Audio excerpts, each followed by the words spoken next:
और कितनी बार ईवीएम पे ठीकरा फोड़ा जाए। अब तो ईवीएम भी ये लोग बोलना भूल गए। अब विपक्ष को ईवीएम ठीक लगता है, तो अब एक नया मुद्दा चाहिए कुछ आने वाले दशकों तक, तो वो अब एसआईआर का मुद्दा विपक्ष ने ढूंढ लिया है। विपक्ष शांत मुझे लगता नहीं कि रहेगा। विपक्ष राजनीति करने का कोई मुद्दा छोड़ता नहीं है।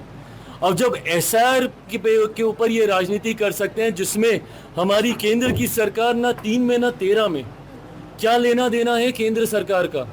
ये पूर्णतः चुनाव आयोग से जुड़ा हुआ ये विषय है, और इसको लेकर एक लंबे समय से, महीनों से चुनाव आयोग को घेरने की बजाय केंद्र सरकार को घेरने का प्रयास किया जा रहा है। पूरा मॉनसून सत्र पार्लियामेंट का इन्होंने वॉश आउट कर दिया इसके ऊपर बहस को लेकर। आप बताइए कैसे भारत की संसद में एसआईआर को लेकर बहस हो सकती है। अगर हो भी जाती, कौन सा मंत्री इसका जवाब देता, किस मंत्रालय के अंतर्गत चुनाव आयोग आता है, बताएं मेरे विपक्ष के साथी। तो हर चीज को पॉलिटिसाइज कर देना, इसमें केंद्र सरकार की जब कोई भागीदारी ही नहीं है, चुनाव आयोग की पूरी जिम्मेदारी है। आपकी शिकायत भी उनसे होनी चाहिए, आपका समाधान भी उन्हीं से ही आपको मिलेगा। बट इसका राजनीतिकीकरण करना मैं समझता हूं, क्योंकि अब विपक्ष के पास मुद्दे कम रह गए हैं।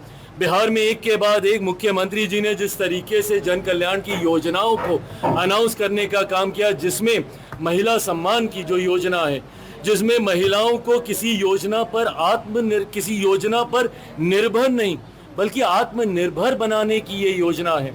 10-10 हज़ार रुपये लेके वो अपने ऐसे व्यवसाय का प्रोजेक्ट तैयार कर सकती हैं, जिसके पारित होने पर उनको 2 लाख का सहयोग और मिलेगा, और वो अपने पांव पे खड़ी होकर आत्मनिर्भर बन पाएंगी। बिजली में यूनिट्स को फ्री करने की बात हो, पेंशन्स को बढ़ाने की बात हो, तो विपक्ष के पास अब कोई मुद्दा बचा नहीं है। और कितनी बार ईवीएम पे ठीकरा फोड़ा जाए। अब तो ईवीएम भी ये लोग बोलना भूल गए।